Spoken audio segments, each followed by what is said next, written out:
모집단의 이해와 추론 통계에 대해서 말씀드리겠습니다. 우선 우리가 기술 통계와 이제 추론 통계를 나눴었죠. 기술 통계라고 하는 것은 논문에 쓸 때 이 데이터가 어떤 것인지를 요약해서 정리해서 그 특성을 설명하는 통계 기법이라고 생각하면 됩니다. 예를 들어서 어, 내가 사용한 이 데이터의 뭐 연령대 분포라든가 성별에 대한 분포, 아니면은 뭐 리커드 척도에 대한 평균, 중앙값, 뭐 최빈값, 표준 편차 뭐 이런 것들을 제시하는 게 기술 통계죠. 뭐 한 반의 학생들의 시험 점수 분포를 평균과 표준 편차를 요약하는 이런 형태로 볼 수 있을 겁니다. 그런데 이 영상에서 알아볼 추론 통계는요. 표본 데이터의 특성으로부터 그 데이터가 속해 있을 걸로 예상되는 전체의 모집단의 특성, 그게 뭐지? 이런 것들을 추론하는 것을 이제 추론 통계라고 하는 거죠. 그래서 이제 표본에서 얻은 정보를 바탕으로 모집단들의 변수를 추정하거나 가설을 검증하는 것까지 포함하게 됩니다.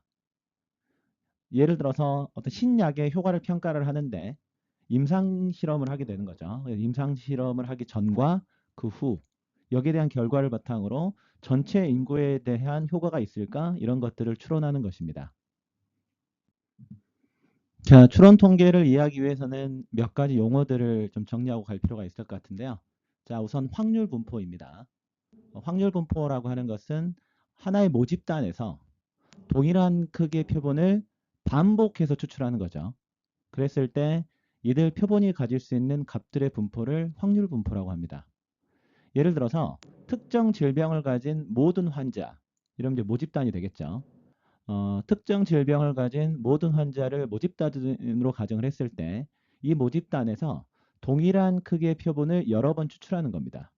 뭐 예를 들어서 일단 100명을 추출해 가지고 표본을 만들고 또 100명을 또 추출해 가지고 표본을 만드는, 그래서 이 확률 분포를 살펴보게 되면 이 표본으로부터 도출된 값이 모집단을 얼마나 정확히 반영하는지를 알 수 있습니다. 자, 표집 분포는 뭐냐? 표본으로부터 도출한 표본 통계량들로 구성된 분포입니다. 예를 들어서 100명의 환자로 구성된 뭐 이렇게 이미 이제 표본이 하나 나왔어요. 그 환자들의 뭐 몸무게라고 해볼까요? 그러면 몸무게 평균 1이 있겠죠. 그리고 또 뭐 100명을 추출해서 몸무게를 추출하면 또 이제 데이터 2번이 나올 거고, 또 100명을 추출해서 몸무게 평균값을 내면 이제 3이 되겠죠. 이런 식으로 쭉 이런 데이터를 뽑아가지고 만든, 즉 표본으로부터 도출한 표본 통계량들로 구성된 분포가 바로 표집 분포다. 이렇게 하시면 될 것 같고요. 표본의 특성을 나타내는 값, 뭐 예를 들어서 뭐 평균이라든가 분산이라든가 합격률 이런 이제 다양한 부분들을 통계량으로 하고 우리가 이제 모수를 추정한다라고 해서 에스티메이트 값, 즉 추정치라고도 합니다. 자, 그 표집 분포를 이해하는 데 있어서는 일단 모수의 개념을 알 필요가 있겠죠. 모수라고 하는 것은 표본이 아닌 모집단의 특성을 나타내는 값입니다. 대부분의 경우에는 우리가 모수를 알 수 없죠. 그래서 표본에 대한 여러 이제 통계량을 통해서 모수를 추정하게 됩니다. 그리고 표준 오차는요, 표본 평균의 표준 편차입니다. 그래서 각 이제 표본의 평균들로 구성되어 있는 여러 값들을 이제 표준 편차를 내는 것이죠. 그래서 동일한 모집단으로부터 추출한 표본 평균들이 얼마나 다양한 값을 보여주는지 이걸 보여주는 지표고요. 그래서 우리들이 이제 추정을 할 때 표본 평균의 평균은 모집단의 평균과 일치한다라고 이제 가정을 하고요.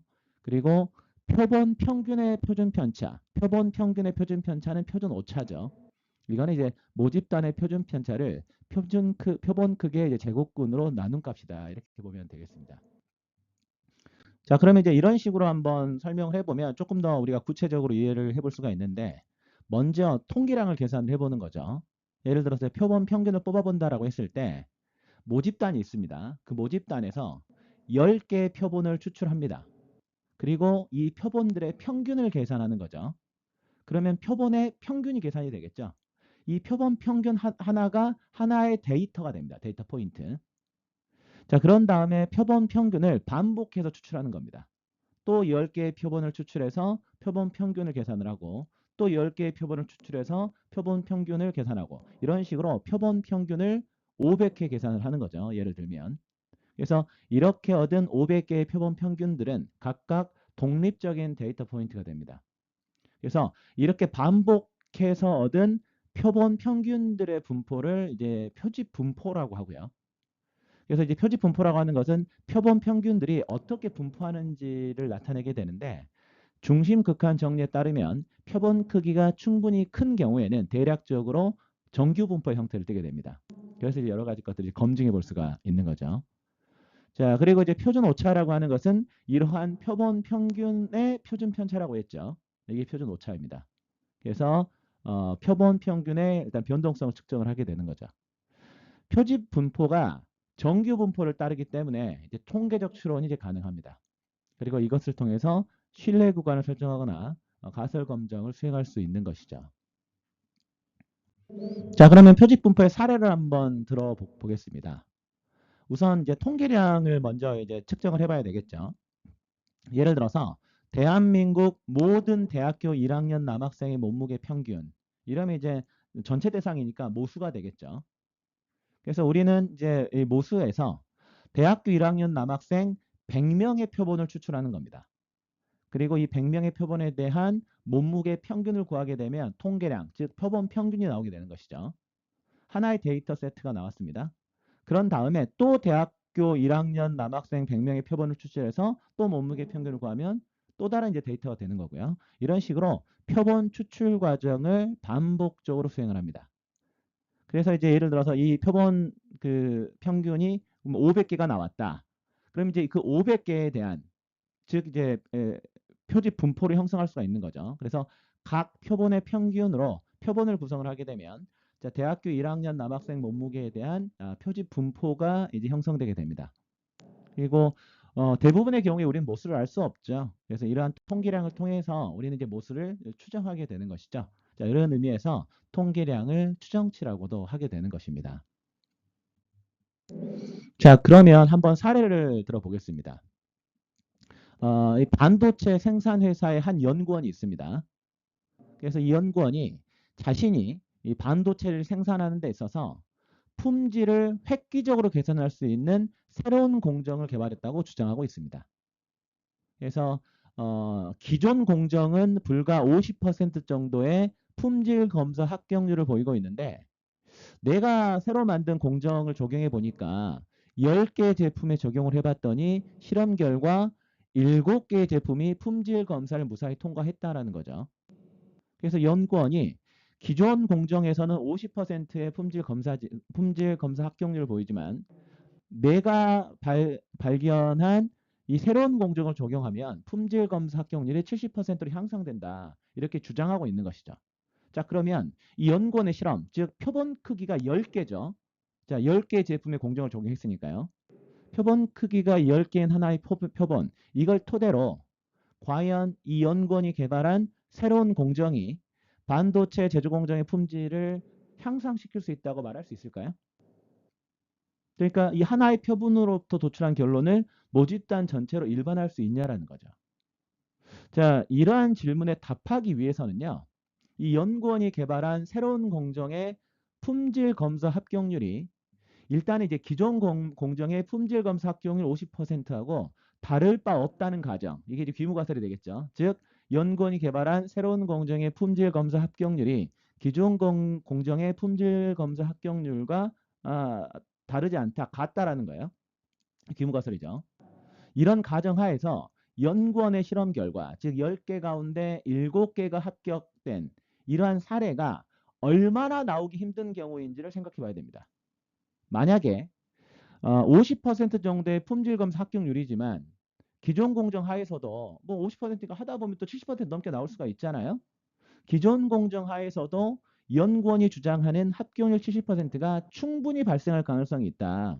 그러면 우리는 이제 연구원의 신공정 개발 주장을 받아들이기가 어렵겠죠. 그런데 만약 기존 공정 하에서 합격률 70%가 발생할 가능성이 매우 희박하다면 그러면 이제 품질을 획기적으로 개선시킨 이 새로운 공정을 개발했다는 연구원의 주장은 설득력을 가질 수 있을 겁니다. 자, 그래서 자, 그러면 이제 기존 공정하, 즉 합격률이 50%인 이런 하에서 10개의 제품을 생산하는 과정을 반복 수행을 하고요. 여기에서 이제 품질 검사 합격률 분포와 실제 연구원의 실험 결과가 발생할 확률, 이걸 이제 비교해 봐가지고 자, 10개 중에서 7개가 나오는 가능성이 희박할 것인지 아니면 뭐 충분히 나올 수 있는 것인지 이런 것들을 평가할 수 있습니다. 자, 실습 영상은 나중에 따로 올릴 거니까 일단은 강의안을 보면서 쭉 이어가도록 하겠습니다. 일단은 엑셀에 난수 발생 함수를 이용해 가지고요. 자, 10개의 난수를 발생시킨 다음에 자, 0.5보다 크다 내지는 같다 이걸 합격이라고 하고요. 0.5보다 작은 값을 이제 불합격이라고 하고 합격의 개수를 이제 세면 자, 기존 공정의 합격률 50%라는 가정하에서 가상의 합격률 표본 데이터를 얻을 수 있겠죠. 그래서 pass.xls를 열어보시게 되면 함수들이 나와 있으니까 좀 참고하면 되겠습니다. 그래서 10개 표본의 합격률 여기에 대한 이제 그 합격률을 우리가 계산을 하게 되면 이제 데이터 포인트 1이 되겠죠. 이런 것들을 계속 500개 반복을 하는 겁니다. 그 데이터를 기록을 하면 표본 크기가 10개인 표본들을 이제 500개 얻게 되겠죠. 즉, 자, 10개 표본의 합격률을 반복 수행하게 되면 데이터 포인트가 1에서 500개가 생성이 됩니다. 자, 이렇게 함으로 인해서 연구원의 실험 결과, 즉 70%의 합격률을 나타낸 표본이 500개의 다른 표본, 즉 500개의 실험 결과죠. 자, 그러면 이제 이것과 이제 비교해 봤을 때 얼마나 특별한 경우인지를 파악할 수 있습니다. 자, 일단은 그 실습은 차후에 제가 따로 영상을 하기로 하고요. 자, 교재를 보면서 여러분들 한번 보시면서 해보시면 좋을 것 같은데 일단 pass.sav 파일을 열어 가지고요. 이제 SPSS로 돌려보는 거죠. 먼저 히스토그램을 한번 살펴보면요. 이제 히스토그램은 값들의 범위에 대응되는 케이스의 빈도 또는 퍼센트를 막대로 나타내는 것이죠. 일단 이 파일을 불러들여 가지고요.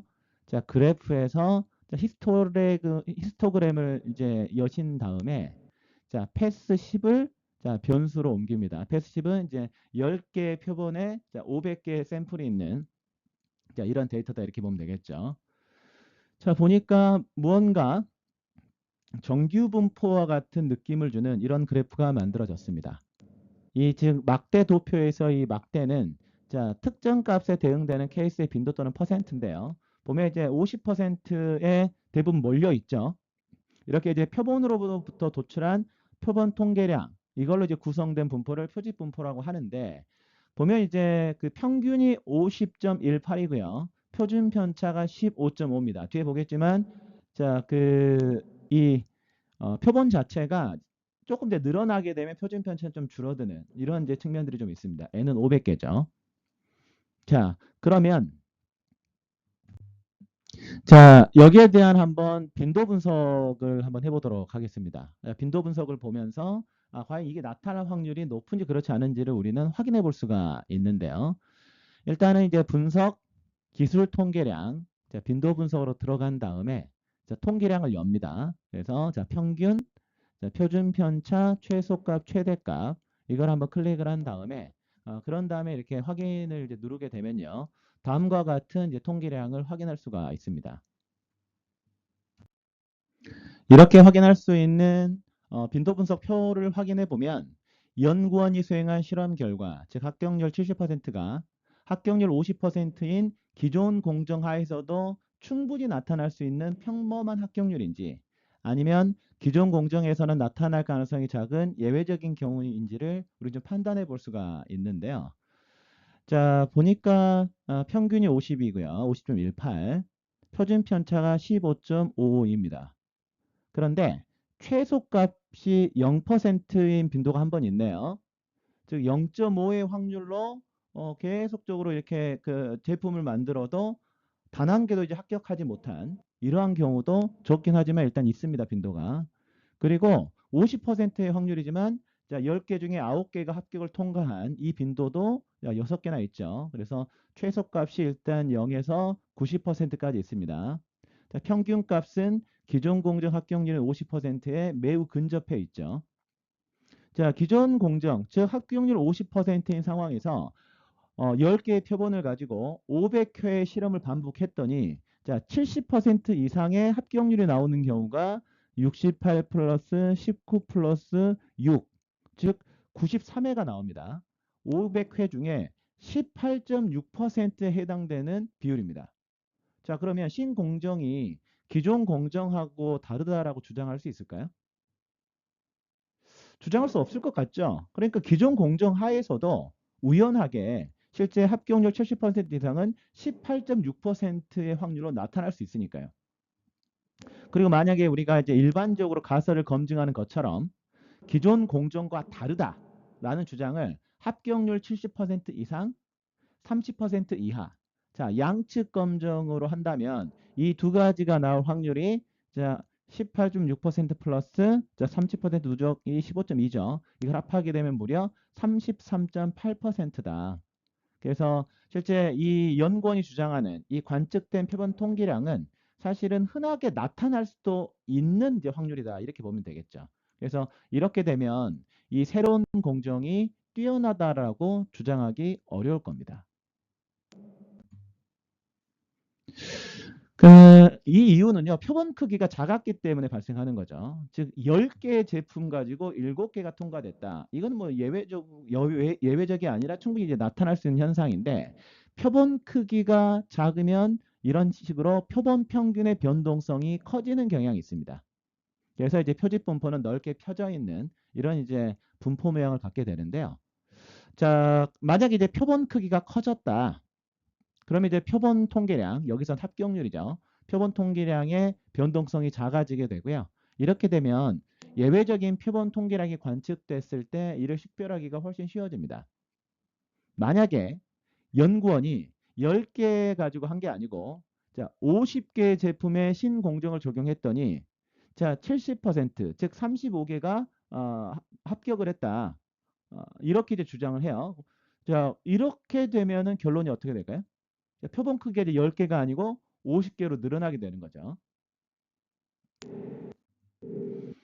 자, 이 pass.slv 파일 안에서요. 여기에서 패스 50이 자, 이렇게 만든 겁니다. 패스 50이. 패스 50은 자, 기존 공정, 즉 0.5%의 확률로 자, 통과가 되는 이거를 이제 50개를 하나의 데이터로 해 가지고 500개의 데이터를 이제 만든 건데요.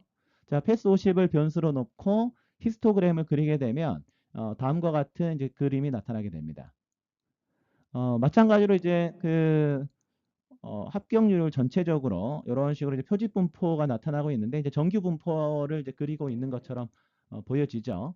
그런데 이 표본 크기가 커지다 보니까 평균은 50으로 딱 나왔는데 표준 편차가 6.757. 그러니까 표본이 10개였던 것보다는 훨씬 변동성, 즉 표준 편차가 줄어들었다라는 사실은 알 수가 있습니다. 자, 그러면 한번 이 변수를 한번 빈도 분석을 해보도록 하겠습니다. 자, 분석. 자, 기술 통계량 들어가셔가지고요. 자, 빈도 분석을 하는 거죠. 변수는 패스 50입니다. 마찬가지로 통계량은 평균, 표준 편차, 최소값, 최대값 해가지고 이제 확인을 누르게 되면 다음과 같은 데이터가 나오게 되는 것이죠. 자, 이렇게 되면 이제 유효값은 500개고 결집값은 없죠. 평균이 50이고 표준 편차가 6.757입니다. 그래서 표본 크기가 커지면서 표준 편차가 줄어들었구나. 이걸 알 수가 있죠. 표본 크기가 11 때 표준 편차는 15.52였습니다. 자, 근데 보니까 최소값, 아까는 표본 크기가 10개일 때는 최소값이 0%였고 최대값이 90%였는데 이제 보니까 최소값이 30%예요. 그리고 최대값이 68%입니다. 자, 30%. 그러니까 0.5의 합격률로 자, 50개의 표본이라고 했을 때 자, 이게 이제 유효값이 자, 30%인 이 빈도가 3번 정도밖에 안 나오고 자, 합격률이 70%가 넘는 사례는 이제 한 번도 나오지 않는다라는 거죠. 자, 이렇게 되면 자, 기존 공정과 다르다는 주장을 합기억률 70% 이상과 30% 이하, 즉 양측 검정을 기준으로 할 때, 자, 표본 크기가 50일 때는 기존 공정 하에서 500회 실험을 반복하더라도 70% 이상의 합기억률이 나오는 경우가 없습니다. 그리고 30% 이하도 빈도 3, 즉 0.6%밖에 안 되죠. 그러니까 품질 검사 합격률을 50%라고 가정할 때, 자, 50개의 제품 표본에서 합격률 70% 이상, 30% 이하, 이게 나타날 가능성은 어떻죠? 맞습니다. 극히 희박합니다. 따라서 표본 크기가 커져서 이게 합격률 70%가 됐다. 그러면 연구원이 개발한 신공정은 기존 공정과 다르다라고 주장할 수가 있겠죠. 자, 그렇다면 우리는 표본으로부터 계산된 통계량의 실제 발생 가능성, 이것이 어느 정도 희박할 확률이어야 기존의 주장과 다르다고 결론을 얘기할 수 있는지, 여기에 대한 판단의 기준을 제시할 필요가 있죠. 자, 이게 뭐 사회과학에서는요, 일반적으로 이러한 판단의 기준을 5% 내지 1%를 이용합니다. 그래서 일단은 이제 기존의 주장이 옳다라고 가정을 하는 거죠. 그런데 표본으로부터 계산된 관측 결과가 자, 나타날 가능성이 5% 미만 내지는 1% 미만이 되면 기존의 주장 하에서는 이러한 관측 결과가 발생할 가능성이 매우 희박하다, 이렇게 판단하게 되는 겁니다. 그래서 이것을 바로 우리는 통계적으로 유의하다, 이렇게 좀 표현을 하게 되는 것이죠. 그래서 표본으로부터 얻은 관측 확률, 이것을 우리는 이제 유의 확률이라고 하고요. 또는 이제 P값이라고 이제 표현을 합니다. 그리고 판단의 기준으로 사용하는 5% 또는 1%의 확률을 우리는 이제 유의 수준이라고 하는 것이죠.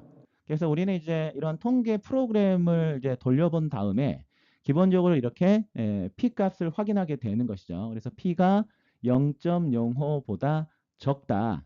그럼 이제 귀무가설이 기각되고 연구가설이 채택된다. 이제 이렇게 생각을 하면 되고요. 자, 그래서 이제 뭐 회귀계수가 통계적으로 유의하다, 이렇게 얘기할 수 있고, 반대로 우리가 이제 계산된 이 값들을 보니까 P값이 0.05보다 만약에 커버리게 되면, 그러면 이제 그 이 관측 결과가 발생할 가능성이 희박하다고 보기 어렵기 때문에, 자, 뭐 귀무가설을 채택해야 되는 이런 결과가 나타난다, 이렇게 보시면 되겠습니다. 모집단의 이해와 추론 통계 실습을 해보도록 하겠습니다. 우선 pass.sav 파일을 불러와 보도록 하겠습니다. 자, 여러분들도 파일 불러와 가지고요, 같이 한번 실행을 한번 해보죠. 자, 이렇게 데이터가 불러왔습니다. 자, 한번 화면을 맞춰놓고 해보도록 하겠습니다. 자, 변수를 보니까요. 자, 이 pass 10c부터 자, pass 50pn까지 이 다양한 변수들이 있습니다. 그리고 데이터를 보니까 다양하게 데이터가 입력이 되어 있는데, 자, 이 pass 10은 뭐냐? pass 10은 자, 그 표본 크기가 10일 때 합격률이에요. 그러니까 기존 공정 50% 합격률이라고 했을 때 실제 표본 크기 10으로 랜덤하게 총 500개의 데이터를 뽑은 거고요. 자, 패스 50은요. 케이스를 자, 표본 크기를 50으로 했을 때 그때 합격률을 500개를 만든 겁니다. 자, 패스 10B에는 이제 그 기존 공정, 즉 연구자는 이제 10번 중에 7번 통과를 했으니까 좀 획기적인 공정이다라고 주장했었죠. 그거, 즉 합격을 1이고 불합격을 0이라고 했을 때 7번 합격했다라는 거고, 50P에는요. 이제 표본 크기를 50으로 늘렸을 때 합격이 이제 35번이 나오는 이제 이런 변수다.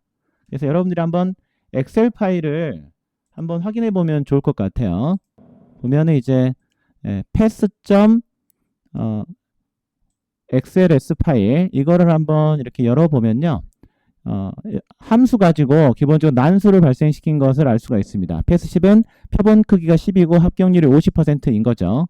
그러니까는 함수, 즉 랜드 함수 같은 경우는 이렇게 표본 크기 10개를 해가지고 0에서 1 사이의 값을 무작위로 가져가는, 그리고 K열에 있는 거는요, count if를 통해 가지고 0.5 이상인 빈도, 그리고 L은 이제 곱하기 10을 해가지고 이제 60% 이렇게 만든 겁니다.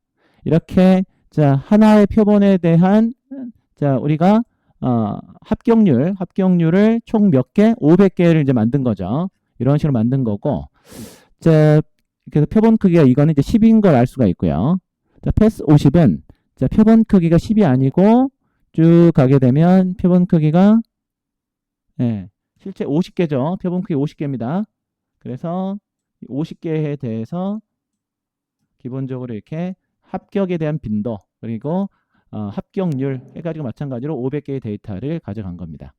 그리고 패스 CP에는 7개, 10개 중에 7번 합격했다. 50B에는 50번 중에 35번 합격했다. 이걸 데이터로 입력을 한 겁니다. 그래서 이걸 기준으로 해가지고 난수를 발생시킨 데이터를 SAV 파일로 만들어가지고 가져온 거다. 이렇게 보면 되겠죠.